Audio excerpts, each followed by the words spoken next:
peuple. Amen. Donc ce matin, nous allons continuer dans le même sujet que nous sommes en train de débattre, que nous sommes en train de discuter depuis longtemps. Et les deux derniers,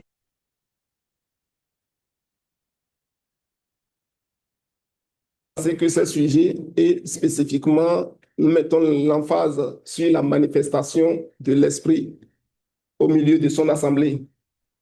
Et le dimanche passé, on avait établi les préalables pour que nous soyons baptisés du Saint-Esprit.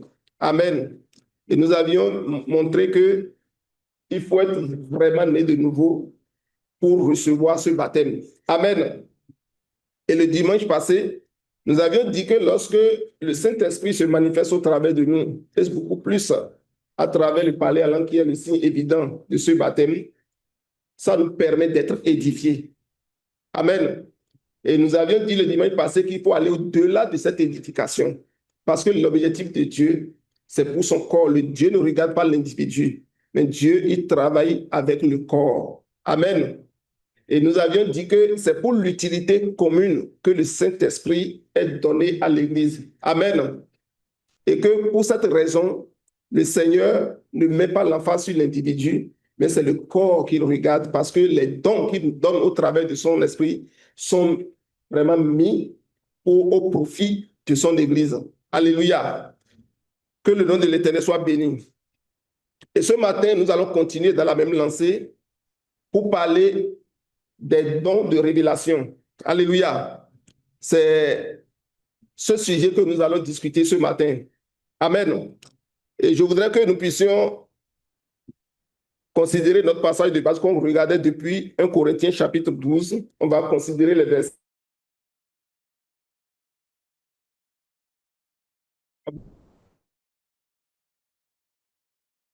Du Saint-Esprit à quelqu'un qui ne connaît pas le Seigneur Jésus-Christ.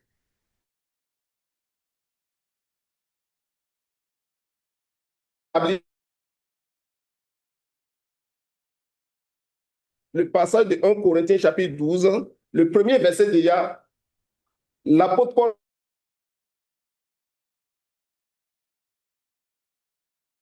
vivait beaucoup dans l'idolâtrie avant d'accepter le Seigneur Jésus-Christ. Et l'apôtre voudrait vraiment attirer leur attention sur le Saint-Esprit pour qu'ils ne confondent pas cela avec les esprits qu'ils adoraient avant, qui se manifestaient dans leur vie avant. Amen. Et qu'est-ce qu'il a dit ici? Mon frère, tu peux nous lire ça, s'il te plaît? 1 Corinthiens 12, verset 1. Pour ce qui concerne les dons spirituels, je ne veux pas, frère, que vous soyez dans l'ignorance. Amen. Donc l'apôtre Paul parlait à des chrétiens, il dit, frère, je ne veux pas que vous soyez dans l'ignorance par rapport aux dons de l'esprit. Amen. Donc, comme je le disais, on va parler des dons de l'esprit à des gens qui sont chrétiens, à des gens qui sont nés de nouveau, qui ont accepté le Seigneur Jésus. On ne peut pas aller rencontrer un païen et le faire asseoir et commencer par discuter avec lui par rapport aux dons de l'esprit. Si tu fais ça là, ça veut dire que tu n'as pas compris. Amen. C'est important. Donc, c'est parce que nous sommes chrétiens, nous avons accepté le Seigneur Jésus-Christ, que ce sujet s'adresse à nous. Et l'apôtre Paul dit qu'il ne faut pas rester dans l'ignorance par rapport à ça. Ça veut dire que c'est très important pour le croyant, les dons, de comprendre les dons de l'esprit. Amen. Nous allons lire maintenant les versets 4 à 11 pour continuer dans notre message. Que le Seigneur nous bénisse. Il y a diversité de dons, mais le même esprit, diversité de ministères, mais le même Seigneur, diversité d'opérations, mais le même Dieu qui opère tout en tous. Or, à chacun, la manifestation de l'esprit est donnée pour l'utilité commune. En effet, à l'un est donnée par l'esprit une parole de sagesse, à un autre une parole de connaissance selon le même esprit, à un autre la foi par le même esprit, à un autre le don des guérisons par le même esprit, à un autre le don d'opérer des miracles, à un autre la prophétie, à un autre le discernement des esprits, À un autre, la diversité des langues. À un autre, l'interprétation des langues. Verset 11. Un seul et même esprit opère toutes ces choses, les distribuant à chacun en particulier comme il veut. Amen. Lorsque nous regardons attentivement ce passage que nous avons lu, nous allons constater que l'apôtre a énuméré 9 dons de l'esprit. Amen. Et quand nous prenons ces 9 dons, on peut les classifier ou les mettre en lot de 3 dons. Amen. On va parler des dons de révélation, des dons de puissance et des dons de parole. Les dons de révélation comprennent la parole de la connaissance, la parole de sagesse, le discernement des esprits. Ça, c'est un lot de dons qu'on met dans la catégorie des dons de révélation. Amen. Un autre lot, c'est les dons de puissance. Et ici, on parle du don de foi. Amen. C'est différent de la foi que tu as eue quand tu as reçu le Seigneur. La foi que tu manifestes pour recevoir la guérison. C'est totalement différent. Amen. On parle du don de guérison, du don des miracles, d'opérer des miracles. Ça, c'est une autre catégorie de dons ensemble qui forment les dons de puissance. Et la dernière catégorie que nous pouvons voir, c'est les dons de parole. Amen. Et ici, nous avons la prophétie, nous avons la diversité des langues, le don de diversité des langues, ou bien le don des langues, et l'interprétation des langues. Voilà les 3 lots de dons que nous pouvons avoir à travers les 9 dons que l'apôtre Paul a mentionnés ici. Amen. Mais aujourd'hui, comme je le disais, nous allons mettre l'emphase sur les dons de révélation. Que le Seigneur nous bénisse. Amen. Et les dons, quand nous allons prendre les dons, nous pouvons remarquer, si nous étudions la Bible pour voir la manifestation des dons, que les dons travaillent souvent ensemble. Les dons ne sont pas déconnectés l'un d'avec l'autre. Par exemple, lorsque le don de diversité des langues se manifeste dans une assemblée, il doit également avoir dans cette assemblée le don d'interprétation des langues. Sinon, ce don est inutile pour l'assemblée. Parce que le Seigneur, il travaille pour que son corps profite. C'est pour cela qu'il donne les dons. Donc, une assemblée ne peut pas dire que nous avons la diversité de langues, alors qu'au milieu de cette assemblée, il n'y a pas l'interprétation de langue. À quoi ça te sert d'avoir cette langue que tu parles si en ton sein, il n'y a pas la diversité et l'interprétation? Donc, le don de diversité de langue, ça n'a rien à voir avec le parler en langue lorsque nous sommes baptisés du Saint-Esprit. Là, il faut bien comprendre cela. Amen. Et mieux, ce don, lorsque il se manifeste, ça se manifeste beaucoup aussi en lien avec la prophétie. Donc, il faut qu'il y ait des prophéties dans l'assemblée. Amen. Que le nom de l'Éternel soit béni. Lorsque nous prenons également le don de la parole de connaissance, c'est un don qui peut se manifester aussi avec le don de la parole de sagesse.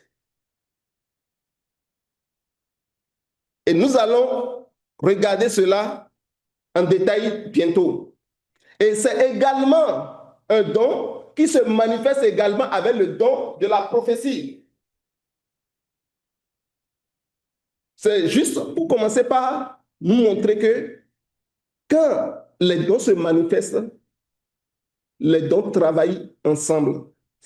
C'est pour cela que le Seigneur met l'accent sur l'utilité commune. Amen.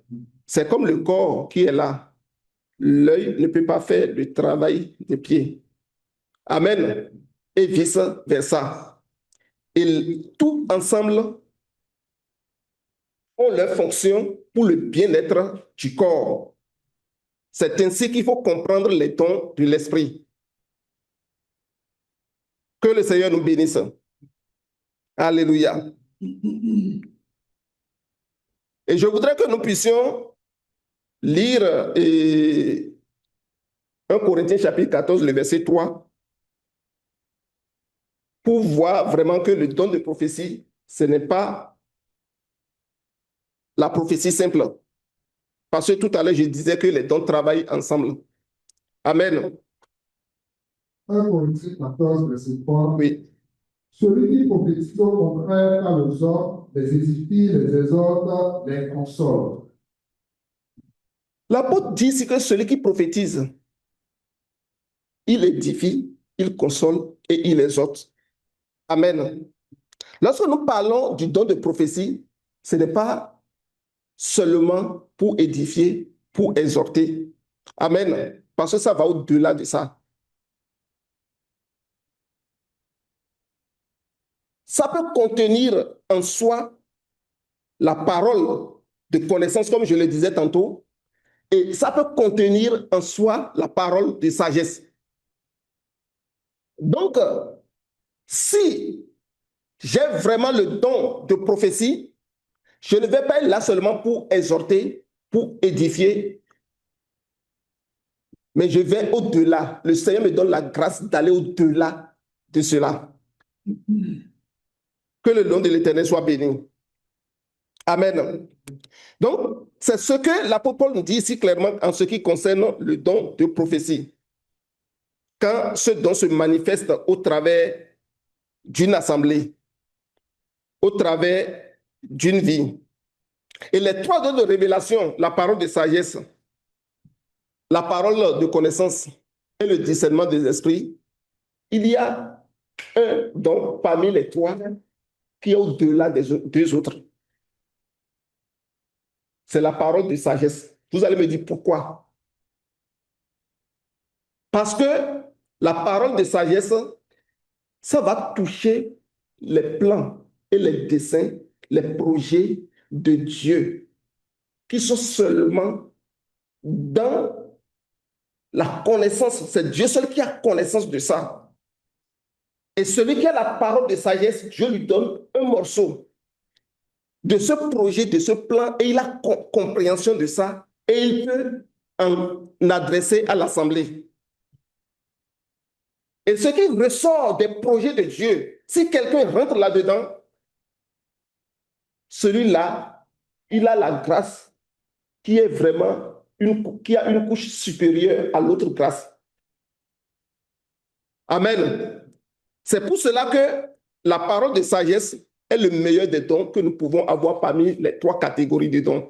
Comme si nous prenons encore l'autre lot de dons, et les dons d'opération ou bien de puissance, je voudrais dire, où nous avons parlé de la foi, du don de foi, pas la foi simplement, du don de la foi, du don de guérison et du don donc d'opérer des miracles. Le don de foi est ce qui est supérieur. Parce que c'est à travers le don de foi que tu peux opérer des miracles. C'est à travers le don de foi que tu peux opérer des guérisons.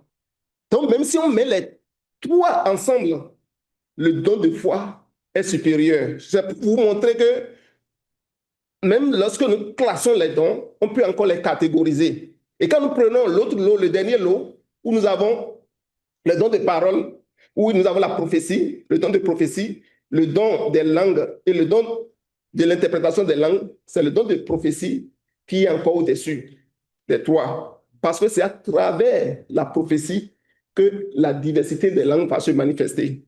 C'est à travers le don de prophétie que l'interprétation des langues également va se manifester. Que le Seigneur nous bénisse. Alléluia. Donc, quand nous prenons cela, nous comprenons clairement que le Seigneur, il met cela à disposition de son corps pour que nous puissions vraiment être dans l'unité et parvenir vraiment à son objectif et atteindre ses buts dans l'Assemblée. Que le nom de l'Éternel soit béni. Et c'est pour cela que l'apôtre dit, dans 1 Corinthiens, chapitre 12, verset 1, de ne pas ignorer cela. Et il rappelle cela dans le verset 31. On va lire le verset 31. Il dit quelque chose. Il demande de rechercher cela avec ardeur. Alléluia. 1 Corinthiens 12, 31. Aspirez aux dons les meilleurs et je vais encore montrer une voie par excellence. Amen. Il donne tous les dons. Il dit d'aspirer aux dons les meilleurs. Et quand vous allez aspirer aux dons les meilleurs, il va vous montrer maintenant une voie qui est par excellence. Donc, il y a les dons et il y a également les dons. Et que le Seigneur nous donne d'aspirer vraiment aux dons les meilleurs. Et notre fardeau aujourd'hui, c'est de survoler chacun de ces 3 dons de révélation. Le don de sagesse, le don de la parole de sagesse, pas le don de sagesse, de la parole de sagesse, le don de la parole de connaissance et le don du discernement des esprits, afin que vraiment nous puissions non seulement comprendre cela, mais que Dieu suscite l'intérêt en nous pour ces dons. Amen. Afin que nous puissions soupirer à les expérimenter. De telle sorte que dans l'Assemblée de Québec, nous puissions avoir la manifestation de ces dons. Parce que la dernière fois, nous avions dit qu'il est important pour nous de passer à la phase expérimentale de ce que le Seigneur nous donne comme don et qu'il a rendu disponible pour nous. Que le Seigneur nous bénisse au nom puissant de Jésus-Christ pour que nous puissions rentrer pleinement dans ces choses. Nous allons prendre le premier don de la catégorie des dons de révélation, que moi j'ai dit le premier don. Ici, j'ai pris le don de la parole de connaissance, le premier. Amen. Je n'ai pas pris le don de la parole de sagesse. Alléluia. Que le nom de l'Éternel soit béni. Quand nous regardons, quand l'apôtre a commencé par lister les dons, dans 1 Corinthiens chapitre 12, il n'a pas parlé du don de connaissance, mais il a bien dit le don de la parole de connaissance. Amen. C'est vraiment important que nous puissions comprendre cette nuance. Alléluia. Pourquoi? Parce que le don de la parole de connaissance, c'est une révélation surnaturelle que le Saint-Esprit donne. Amen. Que le Saint-Esprit donne à quelqu'un. Et cette révélation, c'est seulement dans la pensée de Dieu. Ce n'est pas quelque chose que l'esprit humain peut avoir, peut par lui-même connaître. Et c'est Dieu qui te révèle cela. Pourquoi? Parce que c'est Dieu qui est omnipotent et omniscient surtout. Et c'est l'omniscience de Dieu ici qui se manifeste. Où Dieu, il donne un peu par-ci, un peu par-là, de telle sorte que nous puissions comprendre un bout de sa pensée. Amen.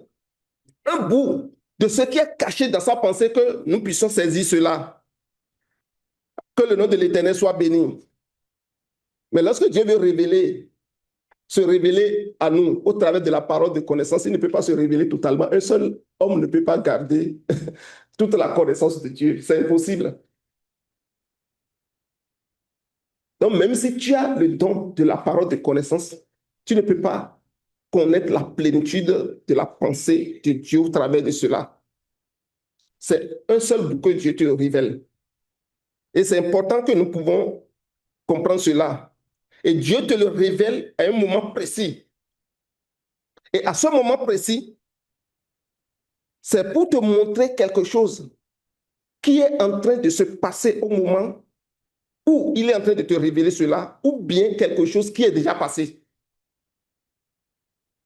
Donc, si nous revenons alors, la parole, le don de la parole de connaissance, c'est la révélation surnaturelle que Dieu donne à l'homme au travers de son Esprit Saint, pour te permettre d'avoir une révélation de la pensée cachée de Dieu sur un fait actuel ou sur des événements passés. De telle sorte que la situation qui est là, tu puisses cerner cette situation ou bien en expliquer à l'Assemblée pour que l'Assemblée puisse comprendre la situation qui se passe actuellement ou bien qui s'est déjà passée. Parce que c'est Dieu seul qui sait, l'homme ne peut pas connaître. Si Dieu ne révèle pas cette situation ou bien ce fait à l'homme, l'homme ne peut pas connaître ça. C'est pour cela qu'il faut ce don de parole, de connaissance. C'est important, parce que si Dieu ne te révèle pas ça, tu ne peux pas connaître ça. Alléluia. Nous devons garder à l'esprit cela vraiment pour savoir que ce n'est pas une connaissance naturelle. Alléluia. C'est vraiment une manifestation surnaturelle. Tout comme tous les autres dons de l'esprit. Et si un don est surnaturel, les autres dons l'est aussi. Si un don est naturel, les autres le sont aussi. Que le nom de l'Éternel soit béni. Et je voudrais que nous puissions comprendre que cette connaissance que nous avons ou que nous recevons de Dieu, ce n'est pas quelque chose que nous allons étudier la Bible pour connaître. Tu peux être un érudit de la Bible et lire la Bible plusieurs fois, avoir beaucoup de connaissances sur la Bible. Cette parole de connaissance est l'apanage de Dieu. Tu ne peux pas cerner ça avec une étude biblique. C'est Dieu qui te révèle cela. Ce n'est pas une connaissance acquise par la méditation, par la lecture de la Bible. Que le nom de l'Éternel soit béni. Regardons ce que Paul a dit à Timothée. Dans 2 Timothée chapitre 2, le verset 13. Alléluia.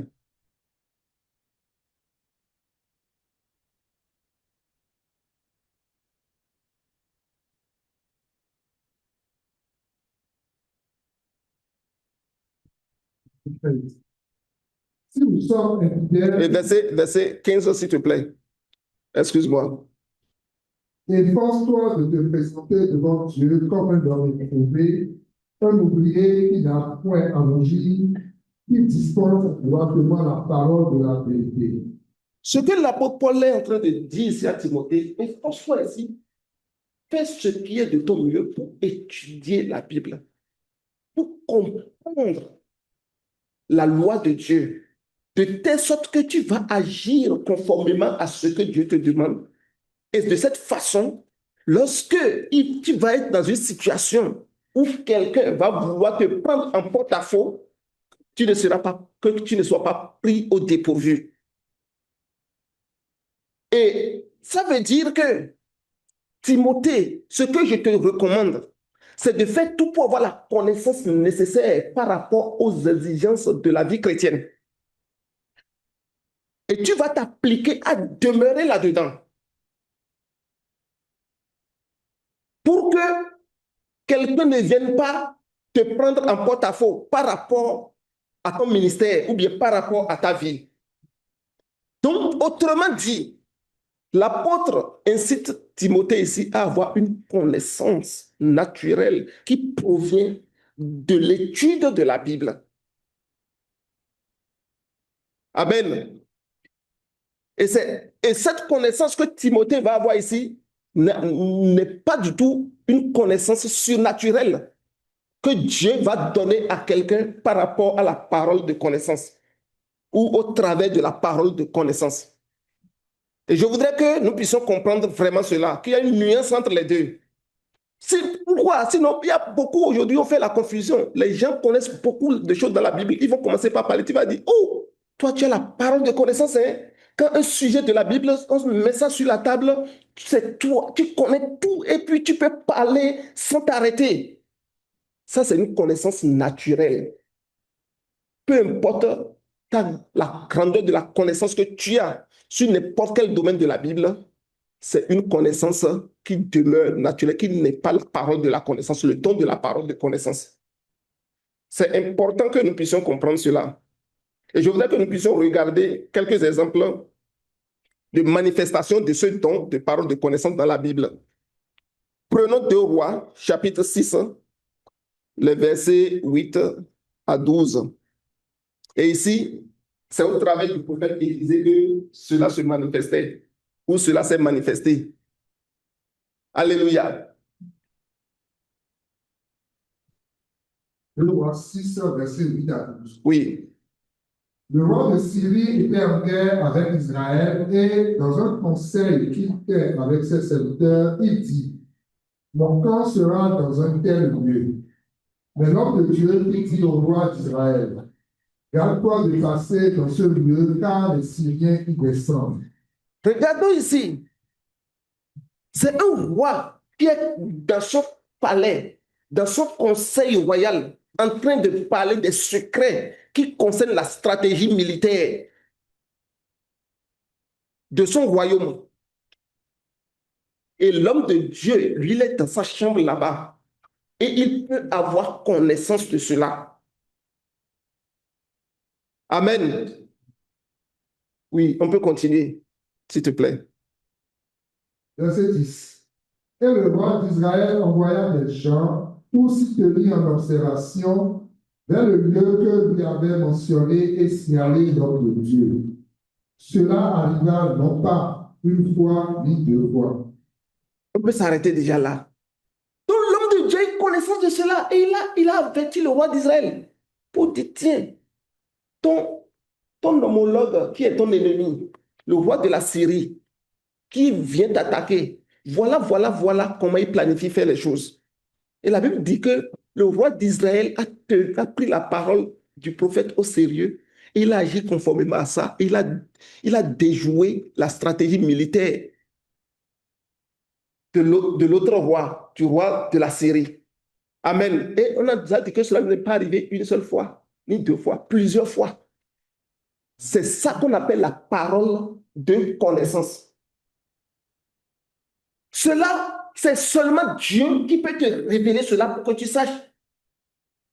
Ce n'est pas que les murs ont des oreilles comme les hommes peuvent le dire. Pour dire ce que tu dis dans ta chambre là, quelqu'un peut être derrière le mur là-bas et entendre et aller dire. Ce n'est pas ça. Ici, c'est seulement Dieu qui a connaissance de ça. Et si Dieu ne te révèle pas cela, tu ne peux pas le savoir. C'est ça la parole de connaissance. Et c'est ce que le prophète Élisée a reçu. Il a reçu cette connaissance par rapport à ce que le roi de la Syrie manigançait et a informé le roi d'Israël pour déjouer sa stratégie militaire. Que le nom de l'Éternel soit béni. Nous pouvons également voir cela dans le livre d'Apocalypse, dans les 3 premiers versets, mais nous allons considérer Apocalypse chapitre 1. Amen. Donc, comme je le disais, c'est un fait présent ou un fait passé que Dieu révèle. Dieu seul a connaissance de ça et peut révéler à un individu de façon ponctuelle. Et dans le cas d'Élisée que nous avons vu, c'est un fait qui est là, qui est présent et Dieu a révélé. Nous venons dans Apocalypse chapitre 1, les versets 10 à 20. Amen. Je fus ravi en esprit au jour du Seigneur et j'entendis derrière moi une voix forte, comme le son d'une trompette, qui disait: ce que tu vois, écris-le dans un livre et envoie-le aux 7 églises, à Éphèse, à Smyrne, à Pergame, à Thyatire, à Sardes, à Philadelphie et à Laodicée. Je me retournai pour connaître quelle était la voix qui me parlait, et après m'être retourné, je vis 7 chandeliers d'or, et au milieu des 7 chandeliers, quelqu'un qui ressemblait à un fils d'or, vêtu d'une longue robe et ayant une ceinture d'or sur la poitrine. Sa tête et ses cheveux étaient blancs comme la laine blanche, comme la neige. Ses yeux étaient comme une flamme de feu. Ses pieds étaient semblables à de l'airain ardent, comme s'il eût été embrasé dans une fournaise. Et sa voix était comme le bruit des grandes eaux. Il avait dans sa main droite 7 étoiles. De sa bouche sortait une épée aiguë à 2 tranchants et son visage était comme le soleil lorsqu'il brille dans sa force. Quand je le vis, je tombai à ses pieds comme mort. Il posa sur moi sa main droite en disant: ne crains point, je suis le premier et le dernier et le vivant. J'étais mort et voici, je suis vivant au siècle des siècles. Je tiens les clés de la mort et du séjour des morts. Écris donc les choses que tu as vues, et celles qui sont, et celles qui doivent arriver après elles. Verset 20. Le mystère de cette étoile que le verset, le verset 19 déjà répond déjà à la question que nous voulons poser. Écris les choses que tu as vues.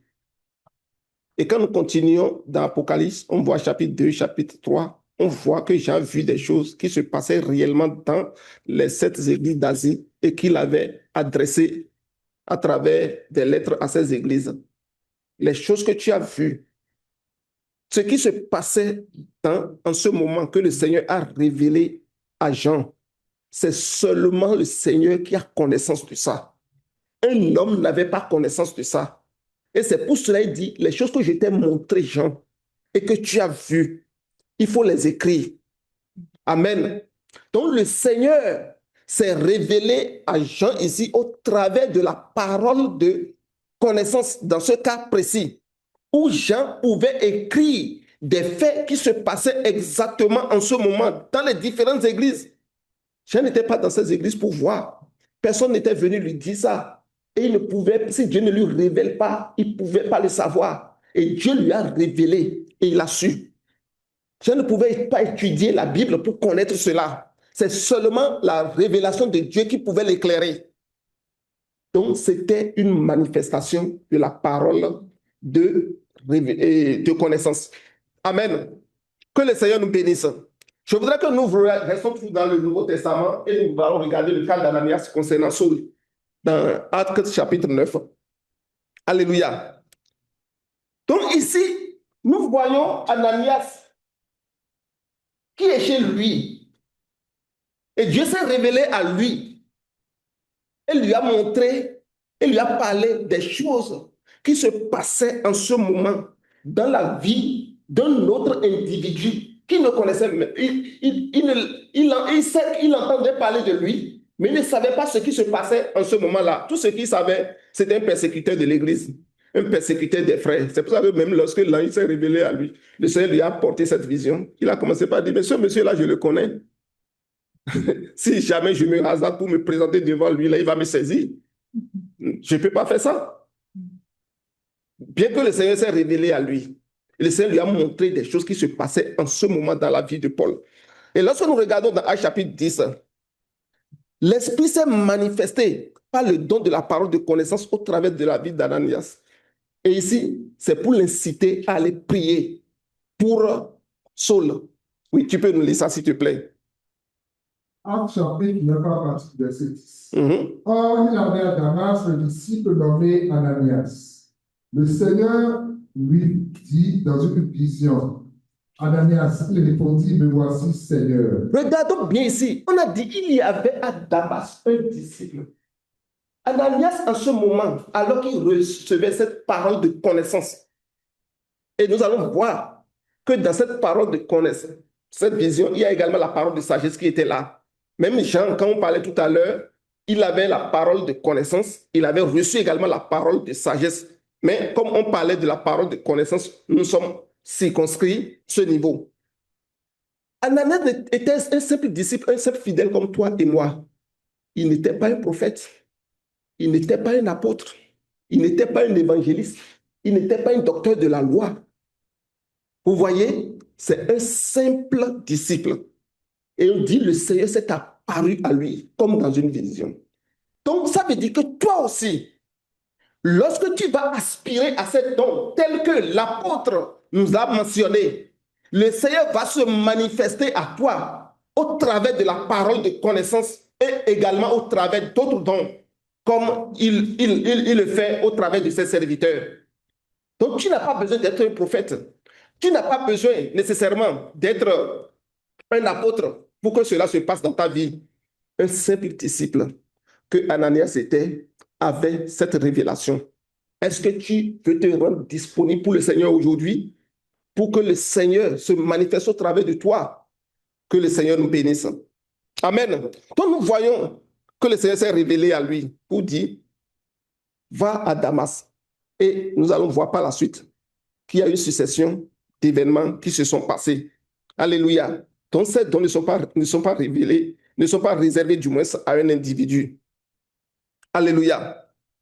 Et l'apôtre Paul, qu'est-ce qu'il nous rappelle dans 1 Corinthiens chapitre 12, le verset 8?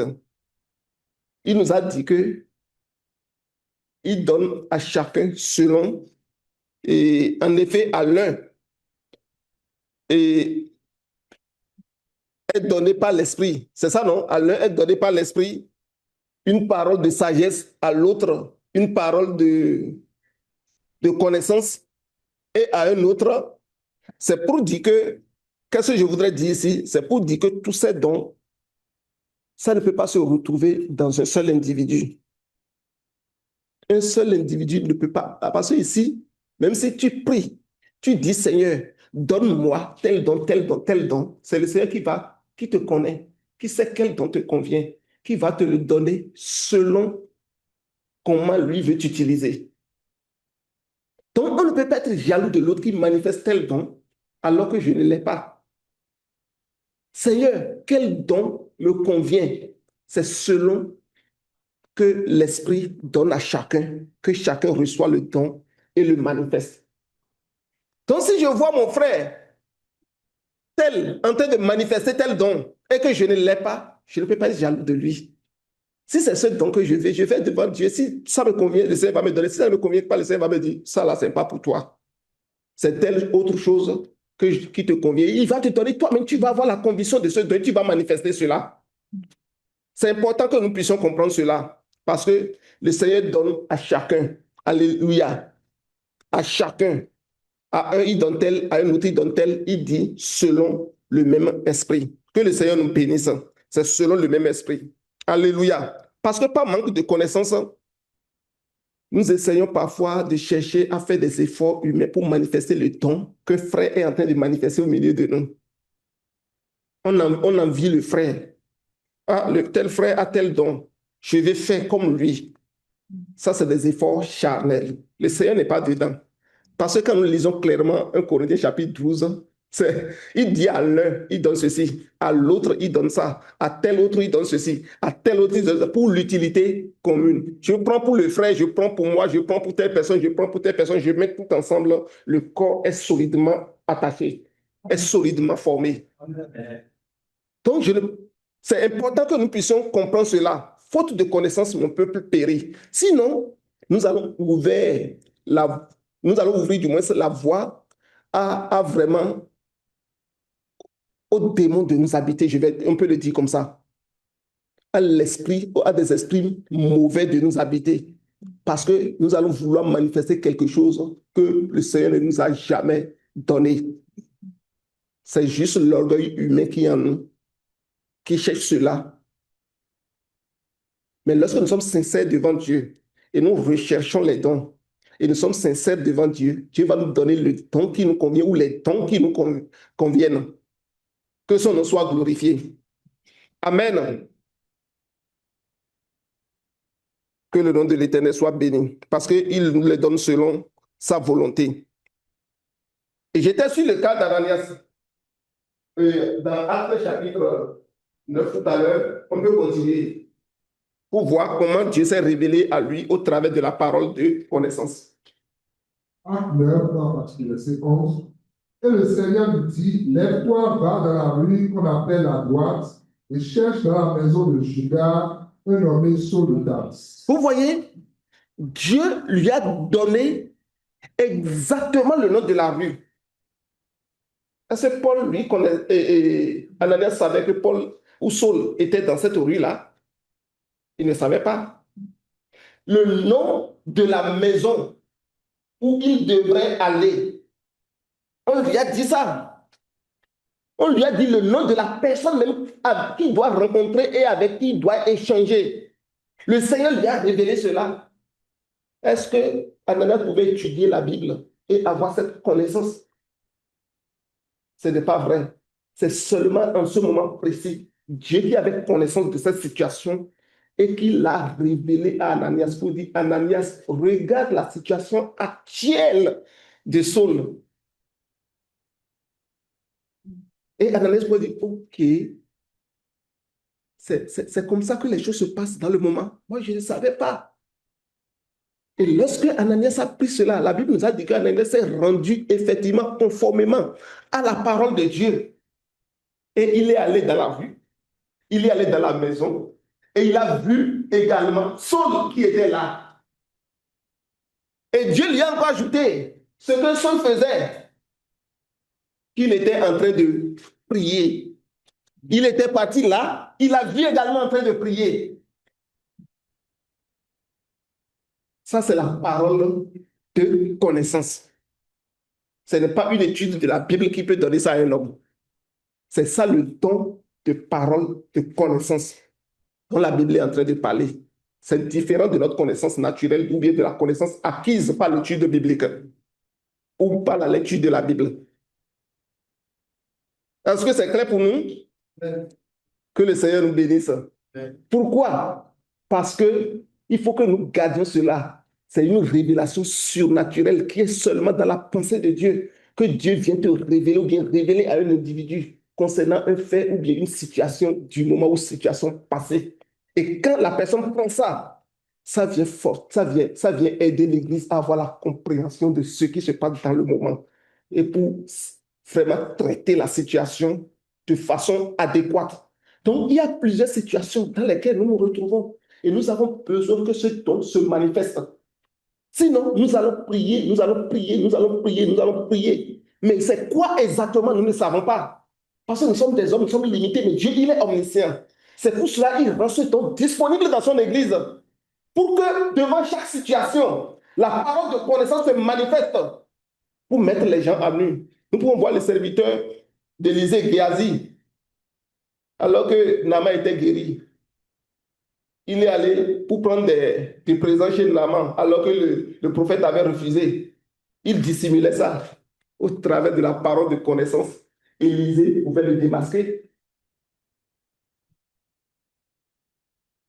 Ça veut dire que si nous savons ce don qui se manifeste dans l'Église, rien ne peut rester caché au sein de l'Église. Le Seigneur va mettre tout à nu. On va voir de façon claire et limpide, transparente, ce qui se passe au fur et à mesure que nous évoluons, ou bien ce qui s'est déjà passé ou que nous avons déjà manqué. Et nous sommes devant là, le Seigneur va nous ramener pour dire, regarde dans telle situation ce qui s'était réellement passé. Est-ce que ce n'est pas merveilleux dans ça que le Seigneur nous donne cette grâce?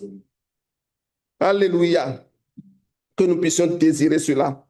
Parce que ce don peut se manifester au travers d'une vision, ça peut se manifester par un rêve, ça peut se manifester au travers d'un message donné par un ange, ça peut se manifester par la prophétie. Il y a plusieurs canaux au travers desquels ce don peut se manifester. Rendons-nous disponibles à Dieu. Demandons à Dieu les dons de l'Esprit et il va donner à qui cela convient au milieu de nous. Le Seigneur va donner ça. Le Seigneur ne peut pas donner ça à tout le monde. On a compris ça clairement. Est-ce que tout le monde peut avoir le don de la parole de connaissance ici? Répondons. On ne peut pas. C'est clair. 1 Corinthiens chapitre 12 nous a dit, à l'un est donné ceci, à l'autre est donné cela, à un autre est donné ceci. Donc nous tous ne pouvons pas l'avoir, mais nous pouvons prier que le Seigneur donne ce don à son Église. Pas nécessairement à moi, mais à celui à qui ça convient, le Seigneur va donner ça à la personne.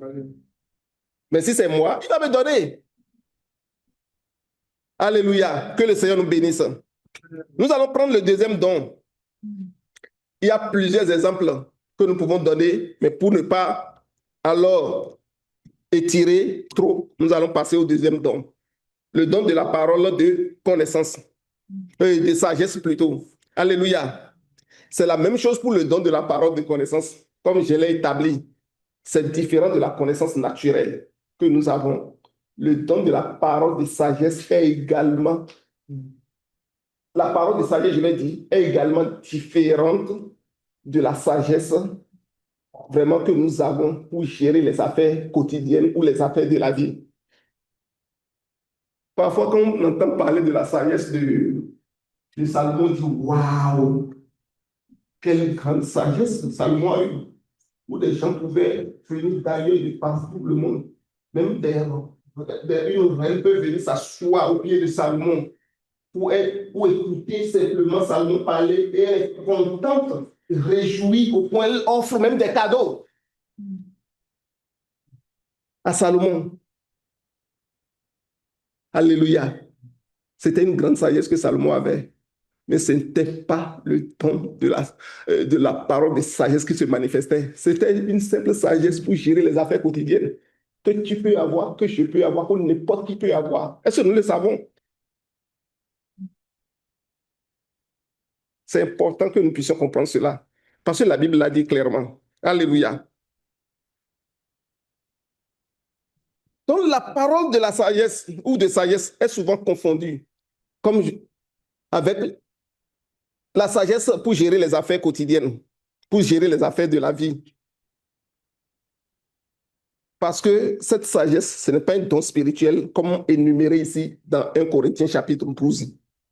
Ce n'est vraiment pas un don de l'esprit. Mais c'est Dieu qui donne ça. Mais c'est différent du don de la parole de sagesse. Alléluia. Et la clé de la réussite de cette sagesse pour avoir la sagesse pour gérer la vie quotidienne, c'est la méditation de la parole, l'étude de la parole au quotidien. Ça te donne cette sagesse-là. Et c'est ce que le Seigneur a dit à Josué quand Josué a pris les rênes de la conduite du peuple pour introduire, pour avoir la responsabilité de faire rentrer le peuple dans la terre promise à la place de Moïse. Le Seigneur lui a dit dans 1 Josué, et Josué chapitre 1, verset 12, que ce livre de la loi ne s'éloigne point de ta bouche. Médite-le jour et nuit. C'est alors que tu auras du succès. C'est alors que tu auras de la réussite dans tout ce que tu feras.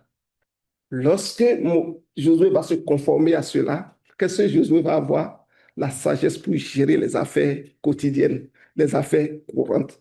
Et devant n'importe quelle situation, Josué va obtenir la sagesse. Il va avoir la sagesse pour trancher la situation comme cela se doit pour avancer.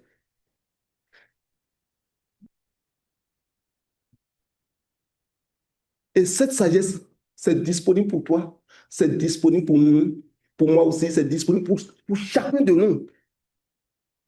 Et n'importe qui peut manifester cette sagesse et ne pas connaître d'échec dans ce qu'il fait. Et réussir et prospérer à tous égards comme l'état de son âme prospère. Que le Seigneur nous aide. Alléluia. Pourquoi? Parce qu'une autre traduction de Josué chapitre 1, verset 8 à qui j'ai fait allusion tout à l'heure dit, tu pourras agir avec sagesse dans les affaires de la vie. Quand tu vas prendre le livre de la loi, tu vas l'étudier, tu vas méditer, tu vas vraiment triturer le livre de la loi, tu vas acquérir de la sagesse dans les affaires de la vie, Josué. Que le nom de l'Éternel soit béni.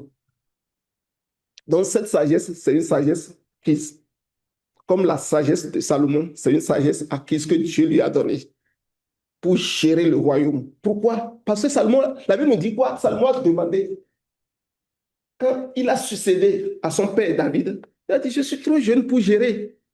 Comment je peux faire? Je ne suis même pas sage, je ne sais pas comment faire. Seigneur, donne-moi la sagesse pour que je gère. Je mène à bien ton royaume. Je ne vais pas échouer là-dedans. Il s'est dit, waouh, c'est ça que tu as demandé. Tu veux faire, tu veux gouverner, gérer mon royaume comme je le veux. Je vais te donner cette sagesse pour que tu le fasses très bien. Et le Seigneur lui a donné ça. Alléluia. Et donc, c'est une sagesse qui est disponible à chaque personne qui va vers Dieu et qui demande. Alléluia. Et c'est important que nous puissions comprendre cela. Donc, il ne s'agit pas d'une manifestation surnaturelle du don de la sagesse, mais c'est vraiment une sagesse que nous avons pour gérer les affaires quotidiennes. Alléluia. Pour gérer tout ce que Dieu nous donne à gérer. Nous gérons cela avec cette sagesse. Pourquoi? Parce que le don de la parole de sagesse, c'est quelque chose qui touche à l'avenir, qui touche au projet de Dieu, au plan de Dieu, le plan de rédemption de Dieu que Dieu est en train de dérouler. C'est quelque chose qui touche à cela et qui est dans la seule pensée de Dieu, dans la seule connaissance de Dieu que Dieu peut révéler à un homme pour que l'homme puisse rentrer là-dedans, pour en avoir une compréhension. Et tout comme la parole de connaissance, c'est un bout que le Seigneur te donne. Le Seigneur ne va jamais te donner toute la révélation de son plan de rédemption. Il va te donner un bout. Et à l'autre aussi qui a le même don, il va donner un autre bout. Ou bien aujourd'hui, il te donne un bout. Demain, il peut t'en donner un autre. Alléluia. C'est vraiment important que nous puissions comprendre cela. Alléluia. Que le nom de l'Éternel soit béni. Parce que c'est le plan divin que Dieu révèle au travers de cela. Et c'est pour cela que ce don-là, quand on prend les 9 dons, ce don est le plus excellent de tous les dons, la parole de sagesse. Parce que nous les avons classés tout à l'heure en 3 lots. Nous avons dit que tel est dans le lot, tel a de prédominance. Dans le lot, tel a de prédominance. Mais la parole de sagesse, quand on prend les 9, c'est elle qui a de prédominance sur les autres dons. Pourquoi? Parce que ça touche le plan divin de la rédemption. Et nous allons le montrer. Amen. Que le Seigneur nous bénisse. Alléluia.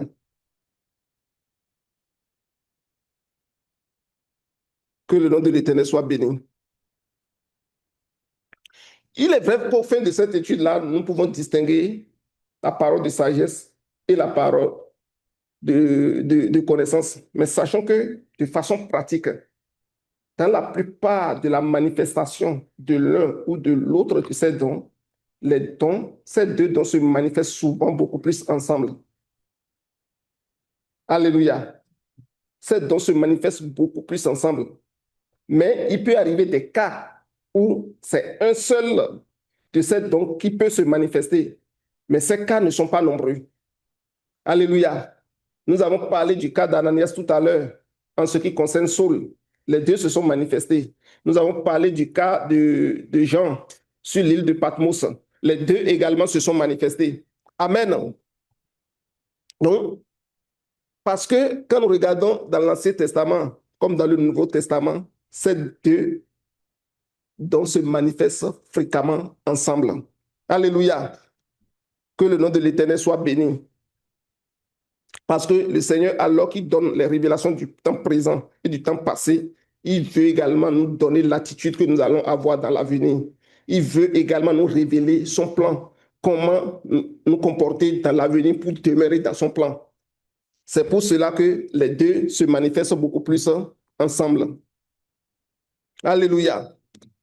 Et quand nous prenons l'exemple des prophètes de l'Ancien Testament, nous allons voir que ces prophètes opéraient beaucoup plus au travers de ces deux dons, alors qu'ils sont des prophètes.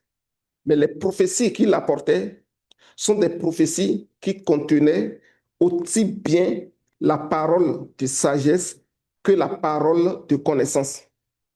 Amen. Et c'est pour cela que nous allons voir que ces prophètes, alors qu'ils donnaient des prophéties du temps présent où ils vivaient, ils donnaient également des prophéties, des choses qui touchent au futur et même qui touchent la venue du Christ. Des choses même qui touchent la nouvelle alliance.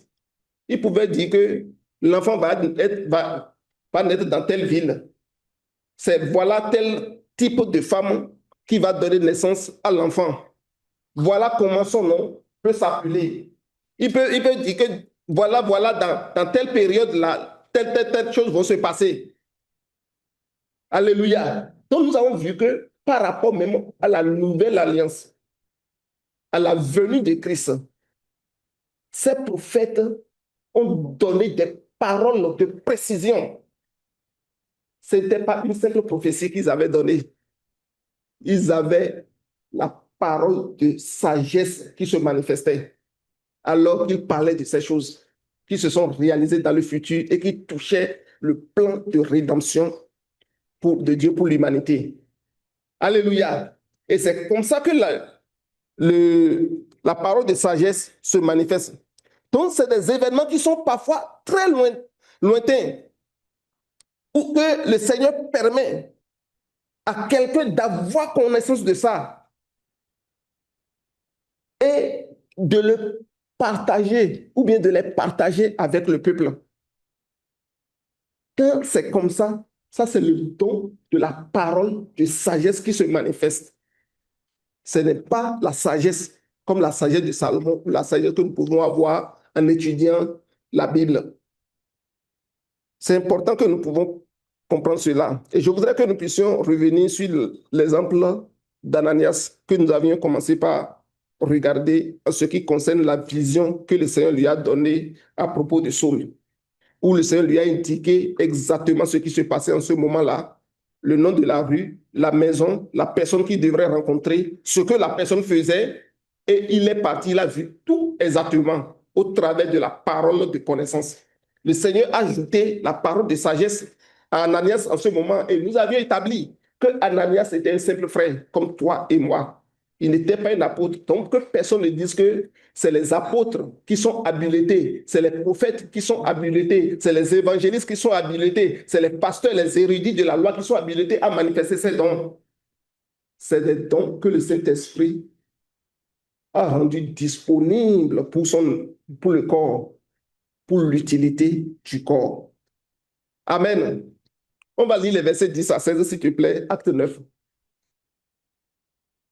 Paul avait à Damas un disciple nommé Ananias. Le Seigneur lui dit dans une vision, Ananias, il répondit, le voici Seigneur.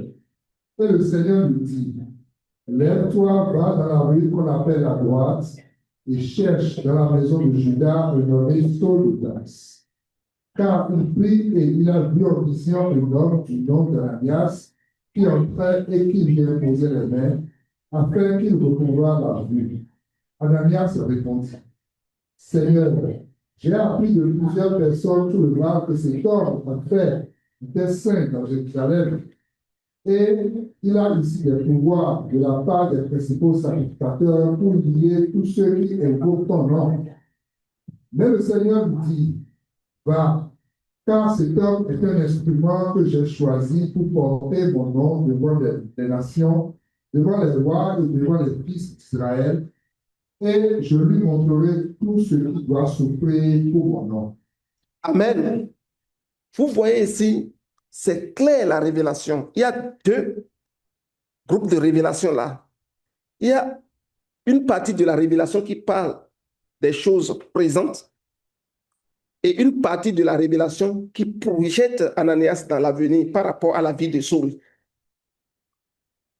Et ce bout de révélation qui projette Ananias dans l'avenir par rapport à la vie de Saul, Ananias ne pouvait qu'avoir cette révélation que par l'Esprit de Dieu. Donc, c'est un don de sagesse qui s'est manifesté là. Alléluia. Parce que cela touche le plan de la rédemption pour Saul. Que le nom de l'Éternel soit béni. Et ici, dans le verset 11, on voit que la personne que Ananias devrait rencontrer, la maison, tout était nommé. Amen. Et le Seigneur même dit à Ananias, comme je le disais tout à l'heure, qu'il était en train de prier. Le bout du verset 11 là, le dernier bout, qu'il était en train de prier.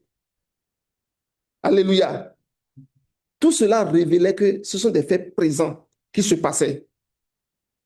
Et le Seigneur lui a dit encore, dans la même vision, tu vas entrer dans la maison, tu vas lui imposer les mains. Et quand tu vas lui imposer les mains, quelque chose va se passer. Il va, ou ses yeux vont s'ouvrir. Et Ananias est parti là-bas. Il a fait ce que le Seigneur a dit et cela s'est réalisé. Alléluia. Et c'est quelque chose en ce moment qui se passait dans le temps présent.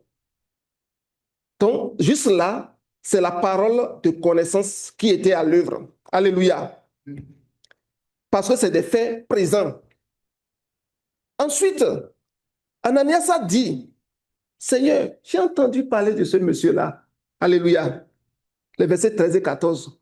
Je connais beaucoup de ce qu'il a fait de mal envers ton peuple.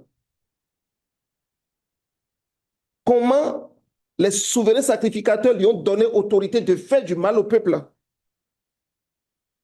À toute personne qui invoque ton nom, celui-là, il brutalise cette personne, il lui fait du mal. Le Seigneur lui a répondu, je sais tout ce que tu dis. Amen. Et il a encore parlé dans cette vision où il a montré une autre révélation à Ananias dans le verset 15. Et qu'est-ce que le Seigneur lui a dit ici? C'est là même le cœur donc de la parole de sagesse que Ananias a reçue au travers de cette révélation. Le verset 15, on va lire ça. Alléluia. Acte 9, verset 15. Mais le Seigneur lui dit, va, car cet homme est un instrument que j'ai choisi pour porter mon nom devant les nations, devant les rois et devant les fils d'Israël. Voilà comment Ananias pouvait imaginer qu'un jour, Saul, qui est méchant à ce point envers les serviteurs de Dieu, peut devenir un instrument que Dieu va utiliser dans le futur. Donc, ce de la révélation que Ananias a reçu, c'est une parole de sagesse. Que si Dieu ne te montre pas que cet individu, regarde ce brigand-là que tu vois là. Moi, là, je connais mon plan sur sa vie. Tu le vois brigand aujourd'hui. Mais c'est rien ça. Lui, là, dans mon plan de rédaction, il est un instrument que je vais utiliser. Si Dieu ne te révèle pas ça, là, tu vas toujours regarder cette personne comme ce qu'il est présentement. Et c'est ce qu'Ananias faisait. Dans la vision, Ananias regardait Saul comme ce que Saul est présentement, qu'il est en train de voir, mais il n'a pas encore compris que le Seigneur a un plan vraiment bien préparé pour Ananias, pour que Ananias, son projet futur de rédemption se réalise au travers de la vie de Saul. Et c'est ce que le Seigneur lui a dit. Et ce bout-là, c'est vraiment la parole de sagesse qui portait sur l'avenir, qui révélait des plans et les desseins de Dieu concernant la vie de Saul. Non seulement la vie de Saul, mais la vie de tout le peuple. Il a dit, il va porter mon nom devant les nations, devant les rois et devant les fils d'Israël. Ça, c'est le projet de rédemption de Dieu que Dieu a révélé à Ananias. C'est quelque chose qui va se passer dans le futur, que le Seigneur lui a montré. C'est la parole de connaissance. Alléluia. De sagesse plutôt. Et quand nous regardons Joseph, regardons la vie de Joseph aussi, dans Genèse chapitre 37 à 50. Joseph a commencé par recevoir des rêves et il en parlait à ses frères sur des choses qui vont venir dans le futur, mais ses frères le méprisaient. Amen. Mais nous avons vu que ce plan que Joseph recevait, cette révélation de Joseph était des paroles de sagesse que Dieu donnait à Joseph. Bien qu'il était petit, il n'était pas quelqu'un de grand, mais c'est un plan que Dieu a fait et Dieu savait qu'à travers Joseph, il va sauver tout le peuple à un moment donné de la famine. Amen. Pour que son plan de rédemption qu'il a eu pour le peuple d'Israël, qu'il a toujours établi pour l'humanité entière, puisse se perpétuer à travers la vie de Joseph. Mais les frères n'avaient pas compris. Mais Joseph avait déjà reçu la parole de sagesse concernant cela, qu'il a partagé à sa famille. Mais la famille n'avait pas accepté le fait. Ils l'ont vendu. Et nous avons vu que Joseph est devenu premier ministre en Égypte. Alléluia. Et ce que le Seigneur avait planifié à travers cette parole de sagesse qu'il avait donnée à Joseph s'est accompli réellement. Ils sont venus se prosterner devant Joseph, ce qu'ils refusaient, ce qu'ils n'ont jamais pensé faire. Ça, c'est la parole de sagesse qui manifestait cela. Alléluia. Que le Seigneur nous bénisse. Donc, pour vous résumer jusqu'à ce jour, nous avons parlé du don de la parole de connaissance qui concerne une révélation surnaturelle que le Seigneur donne au travers de son esprit à quelqu'un. Et c'est seulement Dieu qui a connaissance de ces choses que Dieu révèle à travers l'esprit, à travers le don de la parole de connaissance.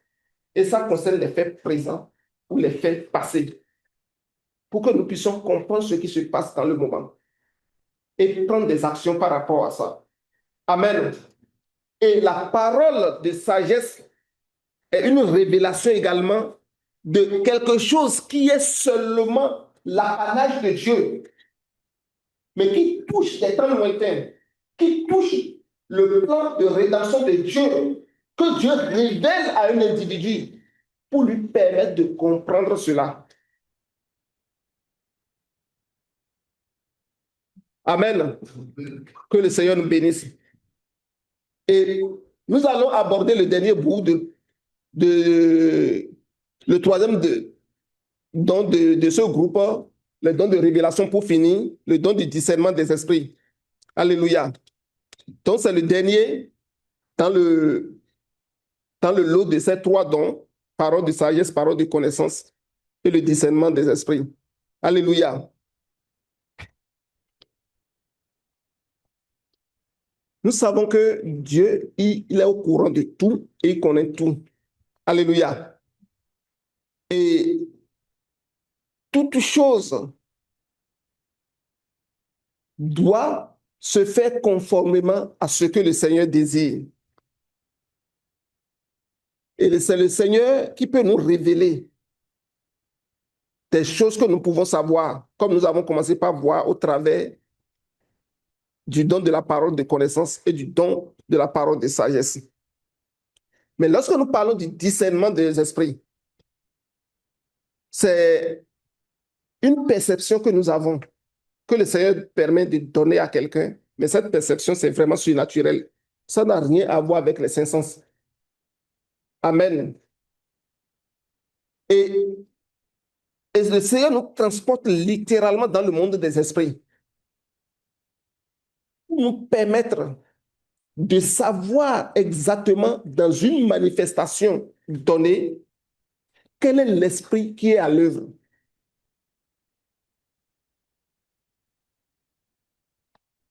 Est-ce que vous me suivez bien? Je dis que c'est une perception surnaturelle que le Seigneur donne à un individu. Et à travers ce don, le Seigneur transporte l'individu dans le monde des esprits, alors qu'une manifestation est en train de s'opérer. La personne pourrait voir clairement quel est l'esprit qui est derrière cette manifestation. Et de ce fait, cette personne peut en avoir la connaissance pour dire ça, là, c'est l'esprit de Dieu, ou bien un esprit méchant, ou un esprit malin qui est à l'œuvre. Donc, nous voyons ici le discernement des esprits, ça a une portée limitée. Ça a vraiment une portée limitée. Ça touche seulement le monde des esprits. Alors que la parole de connaissance, ça a une portée large. La parole de sagesse également a une portée large. Mais le discernement des esprits, ça a une portée vraiment limitée. Alléluia. Que le nom de l'Éternel soit béni. Lorsque nous parlons de discernement des esprits, discernement signifie perception, pas la vue ou pas l'ouïe. Et ici, c'est beaucoup plus pour faire une distinction, comme je le disais tantôt. Ça te permet de faire une séparation entre deux choses. Donc, quand le discernement des esprits est là, lorsqu'une manifestation est en cours dans l'assemblée ou bien dans la vie d'un individu, le frère ou la sœur qui a ce don peut être capable de dire à l'assemblée ou bien de dire à cette personne, tu sais, cette manifestation, ça vient vraiment de Dieu. Ou bien cette manifestation, ça vient du diable. On est capable, à travers le discernement des esprits, de faire la part des choses. Et on ne reste pas dans la confusion où un esprit méchant, malin, démoniaque est en train de se manifester et on pense que c'est l'esprit de Dieu qui se manifeste. Alléluia. C'est vraiment important que nous puissions connaître cela parce que ce don traite seulement des esprits et non de toutes choses comme les deux autres dons. Alléluia. Et lorsque le Seigneur nous permet de rentrer dans le monde des esprits et que nous voyons les choses, nous pouvons alors être sûrs de ce qui se passe en ce moment. Nous avons vu que dans la vie des apôtres, dans Acte 16, les versets de 16 à 18, l'apôtre Paul pouvait s'adresser directement dans le cas d'une manifestation spirituelle à quelqu'un qui était possédé d'un esprit impur, où l'esprit impur se manifestait.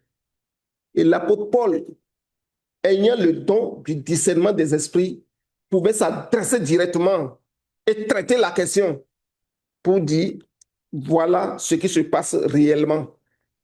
Ça veut dire que pour l'Assemblée, c'est important que nous ayons ce don. Sinon, il va y avoir d'amalgame au milieu de nous.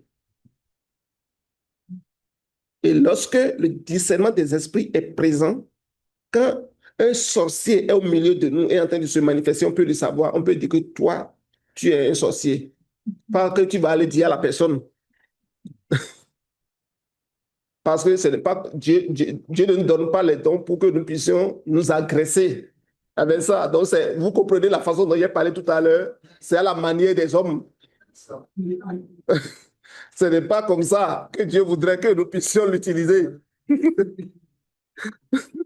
Que le Seigneur nous aide. Que le Seigneur nous aide. Et que, alors que nous avons les dons, qu'il nous donne également la manière qui convient. Que le Seigneur nous bénisse. Regardons Actes chapitre 16, verset 16 à 18. Nous allons comme ça vers la fin parce que ici, je ne vais pas beaucoup élaborer. Comme ça a une portée limitée, le message est clair. Le Seigneur nous transporte en esprit, nous rentrons dans le monde des esprits et nous comprenons quel est l'esprit qui est à l'œuvre. Et nous traitons la question une fois pour de bon, sans ambiguïté. Alléluia. Acte 16, verset 16 à 18. Quand nous avions au lieu de prière, une servante qui avait l'esprit de tort et qui, en devinant, procurait un grand profit à ses maîtres, vint au-devant de nous. Vous voyez ici, on dit que c'est une jeune fille qui avait l'esprit de Python. Et donc, c'est des gens qui l'utilisaient. On dit qu'elle procurait un grand bien à ses maîtres. Et qu'est-ce que cette jeune fille a fait? Elle se mit à suivre Paul et lui. Elle priait. Ces hommes sont les serviteurs du Dieu très haut et ils vous annoncent la voie du salut. Regardons, est-ce que le message qui est donné, c'est un message? Ah, Paul, n'est-il pas un serviteur de Dieu très haut? Mais c'est ça que la Bible a dit. Écoutez bien ce monsieur qui vous parle. C'est un serviteur du Dieu très haut. Ce n'est pas n'importe quel Dieu qui sait. Le Dieu qui est au-dessus de tout. Il dit, mais le message qu'il apporte avec lui, c'est un très bon message. C'est un message qui va vous sauver si vous l'écoutez. On dirait qu'elle est devenue évangéliste.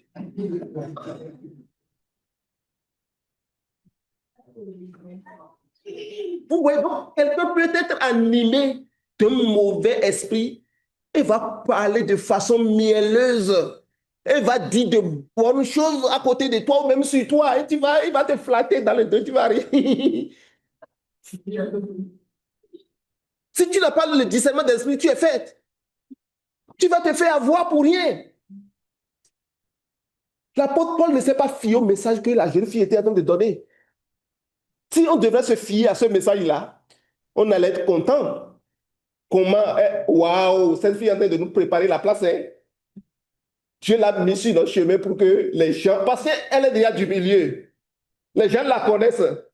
Quand elle va dire ça là, les gens vont l'écouter, donc on nous écouter. Humainement parlant, c'est comme ça on va raisonner. Si nous n'avons pas le discernement de l'esprit, on va dire, vraiment le Seigneur m'a préparé le chemin pour nous. Et quand on est allé là-bas, là, quelqu'un est sorti de nulle part et a commencé par faire l'éloge de notre Dieu. Ce n'est pas vrai? Et on va commencer par glorifier Dieu. Oh Seigneur, merci. Comment tu peux faire des merveilles comme ça, Seigneur? Toi, mais tu as envoyé des gens devant nous. L'apôtre Paul ne s'est pas comporté comme ça. Parce que, ayant le discernement des esprits, il ne s'est pas attardé sur le message. Il est rentré, le Seigneur l'a transporté dans le monde des esprits. Tout de suite. Et il a compris, et il est capable de juger l'esprit qui était derrière cette manifestation. L'esprit qui était derrière cette déclaration que la fille était en train de faire. Et pouvait s'adresser directement à cet esprit. Tais-toi. Oui, c'est vrai que ce que tu dis, c'est bon. Mais je ne veux plus que tu parles à nouveau. J'ai autorité sur toi. Oh, c'est important que nous ayons le discernement des esprits. Sinon, on va se laisser flatter par des gens. Et ils vont profiter pour nous endormir et faire ce qu'ils veulent faire. Mais lorsque tu as le discernement des esprits, la personne va venir à toi avec toute l'apparence de bon cœur, de bonté. Mais tu vas comprendre, il y a quelque chose qui ne va pas. Et tu ne vas pas te laisser avoir. Que le Seigneur nous bénisse. Et c'est ce qui s'est passé dans le cas spécifique ici. Alléluia. Donc, quand on a le discernement des esprits, on est capable de juger quel esprit qui se manifeste derrière toute manifestation. Regardons dans Proverbes chapitre 20, verset 27. Alléluia. Parce que l'esprit de l'homme est une lampe de l'Éternel. qui sondent même les profondeurs du cœur. Alléluia. Proverbe 1, verset 27. Le souffle de l'homme est une lampe de l'Éternel. Il pénètre jusqu'au fond des entrailles. Amen. D'autres versions disent l'esprit de l'homme. Et il pénètre au profondeur, au fond des entrailles, veut dire il pénètre dans les profondeurs du cœur. Donc le Seigneur vient t'éclairer pour que tu comprennes de façon correcte ce qui se passe, pour accepter ou ne pas accepter, pour réfuter ou bien accepter. Et c'est ce que l'apôtre Paul a fait ici. Alléluia. Que le Seigneur nous donne vraiment d'être équipés par son esprit de discernement dans l'Église de Québec. Au nom de Jésus-Christ. Je vais m'arrêter là aujourd'hui. Donc, pour me résumer, nous avons parlé des 3 dons de révélation ce matin. Nous avons parlé du don de sagesse, du don de la parole de sagesse, du don de la parole de connaissance et du don du discernement des esprits. Et nous avons dit que la parole de sagesse, c'est une révélation surnaturelle que le Seigneur donne à quelqu'un par son esprit pour que cette personne pénètre la pensée de Dieu. Le Seigneur lui révèle un bout de sa pensée qui concerne ses plans divins. Et cela touche les choses à venir dans le futur. Amen. Et que, en ce qui concerne le don de la parole de connaissance, elle est également une révélation surnaturelle que le Seigneur donne à un individu, concernant également sa pensée, mais c'est des choses que le Seigneur connaît pour des situations du moment et des situations passées. Et que si le Seigneur ne révèle pas cela, malgré que cette chose est en train de se passer dans le moment, toi, naturellement, tu ne peux pas le connaître. Bien que cette chose soit passée, même pas le passé, tu pouvais être là que ça s'est passé. Si le Seigneur ne te révèle pas, tu ne peux pas savoir. Et le Seigneur, à travers ce don, te révèle cela et tu peux comprendre cela. Alléluia. Et que le dernier don, qui est le don du discernement des esprits, le Seigneur vraiment te transporte littéralement dans le monde des esprits, en ce qui concerne une manifestation qui est en train de s'opérer devant toi. Et tu vois de façon claire, nette et distincte l'esprit qui est en train de se manifester à travers cette opération. Et tu es capable d'ordonner à cet esprit, si ce n'est pas un esprit de Dieu, de se taire. Et il va se taire. Et que ce don, ça a une portée limitée parce que ça touche le monde des esprits. Ça va te permettre de connaître l'Esprit de Dieu. Ça va te permettre de connaître la manifestation du Saint-Esprit. Ça va te permettre de connaître que c'est un esprit humain qui est à l'œuvre. Ça va te permettre de connaître que c'est un esprit démoniaque ou satanique qui est à l'œuvre. Ce n'est pas limité seulement aux mauvais esprits. Le discernement des esprits, c'est important que nous puissions le savoir. Je n'ai pas insisté là-dessus, mais je viens d'insister là-dessus ici. C'est important. Quand on parle de discernement des esprits, ce n'est pas un don que le Seigneur donne où tu vois le mauvais esprit partout. Ce n'est pas ça. Le Seigneur te donne ce don pour que tu sois capable de discerner et de juger un esprit, de savoir si cet esprit vient de Dieu ou ne vient pas de Dieu. Donc, tu as la capacité de discerner l'esprit de Dieu, de discerner la manifestation du Saint-Esprit, de discerner que c'est la chair qui est en train à l'œuvre, ce n'est même pas un esprit. Parfois, ce n'est même pas des esprits qui sont derrière les manifestations. C'est la, la, la chair qui est à l'œuvre. Tu es capable de dire que cette activité, c'est une activité charnelle. Vous voyez, c'est ça. Donc, c'est vraiment cela. Et que le plus grand de ces 3 dons de l'esprit, c'est le don de la parole de sagesse, parce que ça a une portée qui touche le plan divin, le plan de rédemption, les choses qui vont passer dans l'avenir, qui sont dans l'économie de Dieu, dans l'économie du plan de rédemption de Dieu, que Dieu permet à l'homme de comprendre et l'adresser à l'Église pour donner une direction au corps, pour que le corps puisse demeurer dans la volonté de Dieu. Que le Seigneur nous bénisse. Et nous savons que tout ce dont que le Seigneur donne, c'est pour l'utilité commune. Et que si quelqu'un manifeste le don de la parole de sagesse et que toi, tu ne manifestes pas cela, faut pas être jaloux. Peut-être que c'est le don de la parole de connaissance que le Dieu t'a donné. Peut-être que c'est le don du discernement des esprits que Dieu t'a donné. Peut-être que c'est le don de foi. Toi, devant une situation où les gens, c'est impossible pour les gens d'avoir la foi. Toi, Dieu te donne cette capacité de manifester une foi où l'autre veut faire comme toi, il ne pourra pas parce qu'il n'a pas reçu cela. À l'un est donné ceci et à l'autre est donné cela. Tous ensemble, c'est pour l'unité. Donc, quand tu vas porter ton don de foi que tu as, l'autre va apporter son don du discernement des esprits, l'autre va apporter son don de guérison des malades, l'autre va apporter son don de miracle, et nous allons tous apporter nos 9 dons. Et on va les mettre ensemble. Ça veut dire que dans l'Église, les 9 dons sont présents et opèrent pour le corps. Que le Seigneur soit béni. Amen. Alléluia. Amen. Nous allons prier. Alléluia. Que le Seigneur nous bénisse. Nous allons vraiment prier le Seigneur.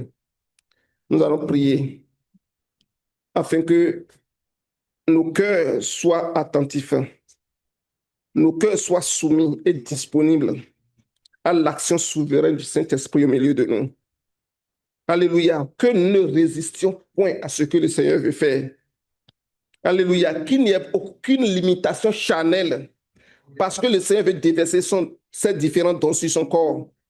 Nous allons prier pour demander à Dieu de nous donner la sensibilité que nous voulons avoir ces dons. Que lui-même, qu'il manifeste ces dons. Comme il a dit, à l'un est donné tel don, à l'autre est donné tel autre don. Qu'il le fasse dans son église. Au nom de Jésus-Christ, prions. Alléluia.